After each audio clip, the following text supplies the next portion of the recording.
ತುಂಗಭದ್ರಾ ಎಡದಂಡೆ ಕಾಲುವೆಗೆ ಪ್ರತಿದಿನ 4100 ಕ್ಯೂಸೆಕ್ನಂತೆ 90 ದಿನಗಳ ಕಾಲ ನೀರು ಹರಿಸುವ ವಿಚಾರದಲ್ಲಿ ಸಚಿವ ಶಿವರಾಜ ತಂಗಡಗಿ ಹಾಗೂ ರಾಯಚೂರು ಜಿಲ್ಲೆಯ ಶಾಸಕರುಗಳ ಮಧ್ಯೆ ಅಸಮಾಧಾನ ಭುಗಿಲೆದ್ದು ಶಾಸಕರುಗಳು ನೀರಾವರಿ ಸಲಹಾ ಸಮಿತಿಯ ಸಭೆಯಿಂದ ಎದ್ದು ಹೊರಬಂದ ಪ್ರಸಂಗ ನಡೆದಿದೆ.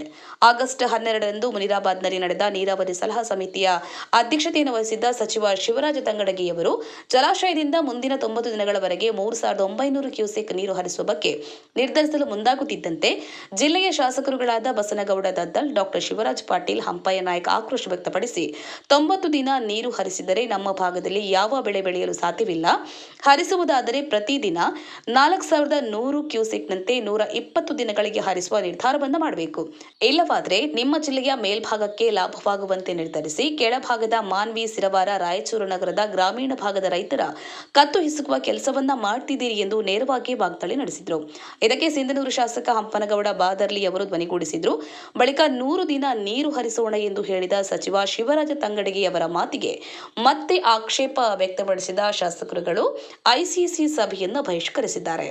ಸಭೆ ನಂತರ ಭೋಜನಕ್ಕೆ ಆಹ್ವಾನಿಸಿದ್ರು. ಇದೇನು ಮೇಲ್ಭಾಗದ ರೈತರನ್ನ ಉಳಿಸಲು ಕರೆದ ಸಭೆಯಂತಿದೆ, ಊಟ ನೀನೇ ಮಾಡಿಕೋ ಎಂದು ಏಕವಚನದಲ್ಲಿ ಆಕ್ರೋಶ ವ್ಯಕ್ತಪಡಿಸಿ ಮಾನ್ವಿ ಶಾಸಕ ಹಂಪಯ್ಯ ನಾಯ್ಕ ಹೊರತುಪಡಿಸಿ ಜಿಲ್ಲೆಯ 3 ಶಾಸಕರುಗಳು ಹೊರಟು ಬಂದಿದ್ದಾರೆ ಎಂಬ ಮಾಹಿತಿ ಲಭ್ಯವಾಗಿದೆ.